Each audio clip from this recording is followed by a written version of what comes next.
आपण पाहत आहात ए स्टार न्यूज चॅनल आणि हे आहेत आजच्या ठळक बातम्या. बोरी कब्रस्तानात विटंबना करणाऱ्यांना अटक करण्यासाठी बोरी बंदचा इशारा. जिंतूर तालुक्यातील बोरी येथे मुस्लिम समाजाच्या दफनभूमीच्या जागेवरून गेल्या काही काळापासून वाद निर्माण झाला असून आता एका कबरीची कथित विटंबना झाल्याचे या प्रकरणाला गंभीर वळण मिळाले आहे. या घटनेमुळे बोरीसह परिसरातील मुस्लिम समाजामध्ये तीव्र संतापाची भावना निर्माण झाली असून प्रशासनाने तातडीने हस्तक्षेप करून परिस्थिती नियंत्रणात आणावी अशी मागणी होत आहे. मुस्लिम समाजासाठी गट क्रमांक 444 मधील 1 एकर जागा कब्रस्तानासाठी देण्यात आली आहे. या संदर्भात जिल्हाधिकारी स्तरावर निर्णय देखील झाला आहे. याची सर्व कागदपत्रे आणि संबंधित सर्व दस्तावेज मुस्लिम समाजाकडे आहेत. मात्र कब्रस्तानाच्या शेजारील ज्ञानोबा इंगोले, सरूबाई ज्ञानोबा इंगोले व नारायण इंगोले यांच्याकडून सदर जागेत हस्तक्षेप करून कब्रस्तानची जमीन बळकवण्याचा प्रयत्न वारंवार होत असल्याने परिसरात तणाव निर्माण होत आहे. मुस्लिम समाजाच्या म्हणण्यानुसार संबंधित व्यक्तींनी पावसाळ्यापूर्वी कब्रस्तानच्या जमिनीची मशागत करून त्या ठिकाणी पीक पेरणी केली.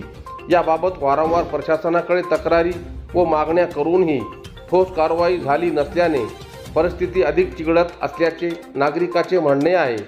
दरम्यान 6 ऑगस्ट रोजी बोरी गावातील युसुफिया कॉलनी म्हणजेच बोरी तांडा येथील रहिवासी सय्यद रफिक सय्यद गनी यांच्या मातोश्री साबेरा सय्यद गणी यांचे निधन झाले.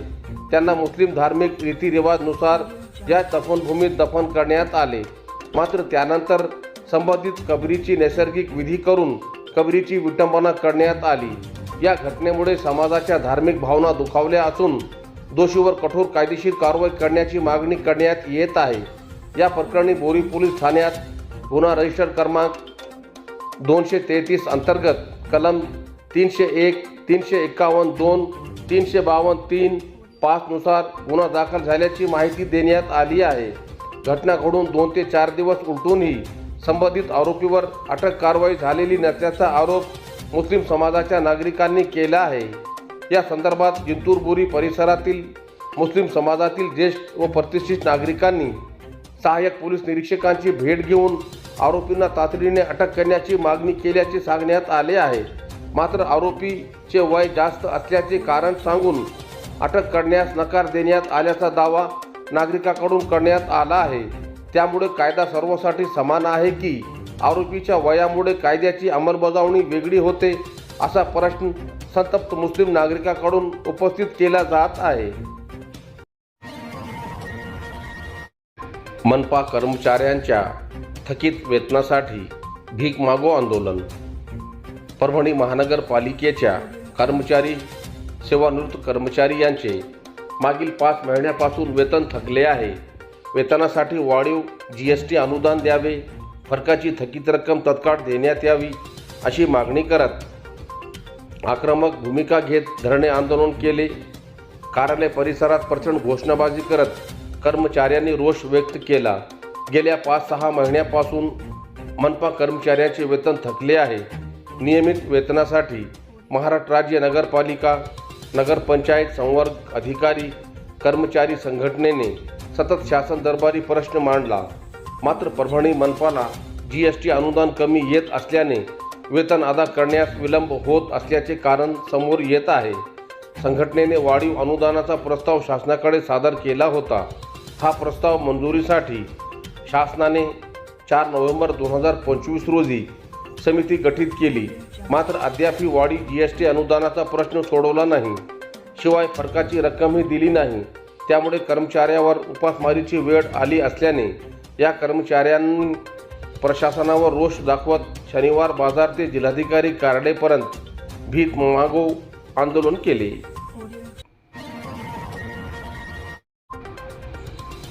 झारखंडमधील विद्यार्थ्यावरील लाठीचार्जचा परभणीत निषेध. परभणी शहरात आज दिनांक 12 ऑगस्ट बुधवार रोजी GPSC व GSSC परीक्षांमधील पेपरफुटी, परीक्षा प्रक्रियेतील अनियमितता तसेच विद्यार्थ्यांच्या विविध न्याय मागणीसाठी झारखंडमधील विद्यार्थी मागील अनेक दिवसापासून लोकशाही व शांततापूर्ण मार्गाने आंदोलन करत आहे. या आंदोलनादरम्यान विद्यार्थ्यांवर करण्यात आलेल्या पोलिसांच्या कारवाईच्या निषेधार्थ अखिल भारतीय विद्यार्थी परिषद परभणी येथील वसंतराव नाईक मराठवाडा कृषी विद्यापीठ परभणी शहरातील काळी कमान परिसरात निषेध आंदोलन करण्यात आले. 10 ऑगस्ट रोजी शांततेच्या मार्गाने आंदोलन करणाऱ्या विद्यार्थ्यांवर लाठीचार्ज करण्यात आला. तसेच अश्रुधाराच्या नळकांड्या आणि पाण्याच्या फवाऱ्यांचा वापर करण्यात आल्याचे सांगण्यात आले.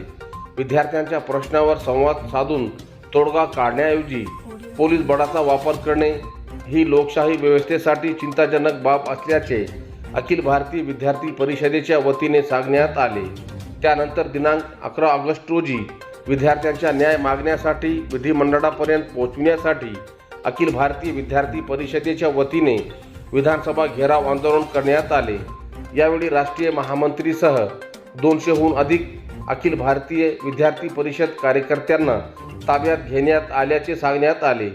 यावेळी बोलताना अखिल भारतीय विद्यार्थी परिषद देवगिरी प्रदेशातील कार्यकर्ते सुशांत एकोरगे म्हणाले, GPSC व GSSC परीक्षामधील पेपरफुटी आणि परीक्षा प्रक्रियेतील अनियमिततामुळे हजारो विद्यार्थ्यांच्या भविष्यावर प्रश्नचिन्ह निर्माण झाले आहे. ऑनलाईन प्रणालीत लॉक लागल्याने 240 घरकुल लाभार्थ्यांचा हप्ता लटकला. प्रधानमंत्री आवास घरकुल योजनेअंतर्गत स्वतःच्या हक्काचे घराचे स्वप्न पाहणाऱ्या सेलू तालुक्यातील 240 गरीब लाभार्थ्यांचे अनुदान तांत्रिक अडचणीच्या गर्तेत सापडले आहे. चालू महिन्याच्या पंचायत समिती स्तरावरून 240 लाभार्थ्यांचे FTO जनरेट होऊनही तांत्रिक त्रुटीचे कारण पुढे करत प्रणालीत हे हप्ते अडकून पडल्याने लाभार्थी प्रचंड त्रस्त झाले आहेत. उसनवारीने बांधकाम सुरू करून घरकुलाचे काम वेळेत पूर्ण व्हावे यासाठी सेलू तालुक्यातील बहुतांश लाभार्थ्यांनी अंगावरील दागिने गहाण ठेवून अथवा व्याजाने पैसे काढून स्लॅब आणि लिंटेलपर्यंतची बांधकामे पूर्ण केली आहेत. 4 आणि 5 तारखेला FTO झाल्याचे समजतात मजुरांची आणि साहित्याची देणी भागवता येतील अशी आशा लाभार्थ्यांना होती. मात्र आठवडा उलटूनही खात्यात रक्कम जमा न झाल्याने लाभार्थी दररोज बँक आणि पंचायत समितीचे उंबरटे झिजवत आहे. प्रशासनाकडून तांत्रिक कारणाचे गाजर वरिष्ठ स्तरावरूनच सिस्टममध्ये तांत्रिक बिघाड झाला असून 240 FTO पेंडिंग आहेत असे उत्तर घरकुल विभागाचे जाधव यांनी दिले. सेलू पंचायत समिती प्रशासन आणि बँक अधिकारी आपली जबाबदारी झटकत असल्याचा आरोप होत आहे. ऑनलाईन सिस्टममधील या घोटाळ्यामुळे बांधकाम साहित्य पुरवठादार आणि मजुरांच्या तगादा वाढल्याने लाभार्थ्यांना तीव्र मानसिक त्रासाला सामोरे जावे लागत आहे.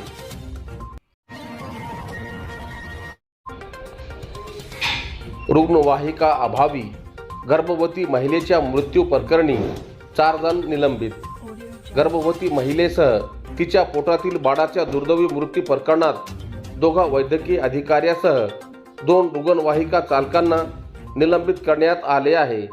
परभणी येथील जिल्हा शासकीय स्त्री रुग्णालयात वेळेवर रुग्णवाहिका न मिळाल्यामुळे एका गर्भवती महिलेसह तिच्या पोटातील बाळाचा दुर्दैवी मृत्यू झाल्याच्या प्रकरणात आरोग्य विभागाने उच्चस्तरीय चौकशीचे आदेश बजावले. त्यात 2 डॉक्टरांसह रुग्णवाहिकेचे 2 चालक यांचा निष्काळजीपणा कारणीभूत असल्याचे निदर्शनात आले. त्यामुळे आरोग्य विभागाच्या सहाय्यक संचालक दयानंद मोतीफळे यांच्या अध्यक्षतेखाली 7 सदस्यीय विशेष समितीने तातडीने या रुग्णालयास भेट दिली व प्रत्यक्ष पाहणी करीत चौकशी केली. तसेच संबंधिताचे जबाबसुद्धा नोंदविले. पाठोपाठ या प्रकरणात डॉक्टर कुलदीप चोरमले व डॉक्टर अभिजित इप्पर या 2 वैद्यकीय अधिकाऱ्यासह 108 रुग्णवाहिकेचे चालक मोहम्मद जलाल व केशव यादव यांना निलंबित करण्यात आले आहे. परभणी पाथरी महामार्गावर पिकअपची डिव्हायडरला धडक. परभणी पाथरी महामार्गावर भरधाव जाणाऱ्या पिकअपने रस्त्याच्या कडेला असलेल्या डिव्हायडरला धडक दिली आहे. घटनेनंतर पिकअप चालकाने घटनास्थळावरून पळ काढला असून पिकअपवरील नियंत्रण सुटल्याने हा अपघात झाल्याचा अंदाज वर्तवला जात आहे. घटनेनंतर या ठिकाणी काही काळ वाहतूक ठप्प झाली होती. मात्र राज्य वाहतूक पोलिसांनी घटनास्थळी दाखल होत पिकअप रस्त्याच्या बाजूला हटवला. जिंतूर शहरातील वसाहतीमधील प्रश्न सोडविण्यासाठी साखळी उपोषण. जिंतूर शहरातील वसाहतीमधील पथदिवे, रस्ते, नाली, सांडपाण्याचे प्रश्न त्वरित सोडविण्यात यावे, अन्यथा स्वातंत्र्य दिनाच्या पूर्वसंध्यापासून जिंतूर नगरपालिका समोर साखळी आंदोलन करण्याचा इशारा काँग्रेसचे गटनेते शेख इस्माईल यांनी दिला आहे. याबाबत पालिकेचे मुख्याधिकारी यांना आज दिनांक 12 ऑगस्ट बुधवार रोजी दिलेल्या निवेदनात नमूद करण्यात आले आहे की जिंतूर शहरातील बेलदार नगर, बसेरा नगर, ईदगाह परिसर, जमजम कॉलोनी, सफा मरवा कॉलोनी, हिदायत नगर, एकलवय बाल विद्या मंदिर परिसर, जवाहर शाळा परिसर आदी वसाहतीमध्ये कच्चे रस्ते असून सध्या पावसाळ्याचे दिवस असल्याने या कच्च्या रस्त्यावर सर्वत्र चिखल व घाणीचे साम्राज्य निर्माण झाले आहे. त्यामुळे वरील वसाहतीमध्ये कच्चे रस्ते त्वरित दुरुस्त करून पथदिवे बसविण्यात यावे. तसेच शहरातील आझम कॉलोनी, वरुड वेस, डॉक्टर जाकीर हुसेन नगर, बेलदार नगर, हिदायत नगर, ईदगाहमधील अबूबकर मस्जिद जवळील परिसरात पिण्याच्या पाण्याचा पुरवठा करणारी नवीन पाईपलाईन टाकून योग्य दाबाने पाणी पुरवठा करण्यासाठी नवीन वॉल टाकावे. तसेच ज्या भागात पाईप जोडलेले नाहीत अशा भागात नवीन पाईपलाईनची जोडणी करून देणे. तसेच या भागातील पिण्याच्या पाण्याचे लिकेज बंद करणे. घरकुल लाभार्थ्यांचे थकीत असलेले हप्ते त्वरित वितरित करण्यात यावे. नगरपालिका व बसस्थानक समोरील चौकास डॉक्टर APJ अब्दुल कलाम असे नाव देऊन त्या ठिकाणी पाटी लावण्यात आली होती. ती पाटी काढून टाकण्यात आल्यामुळे या चौकास परमवीर चक्र विजेते शहीद अब्दुल हमीद चौक यांच्या नावाने फलक लावून त्यांचे सुशोभीकरण करण्यात यावे, अशा मागण्या निवेदनात करण्यात आल्या आहे.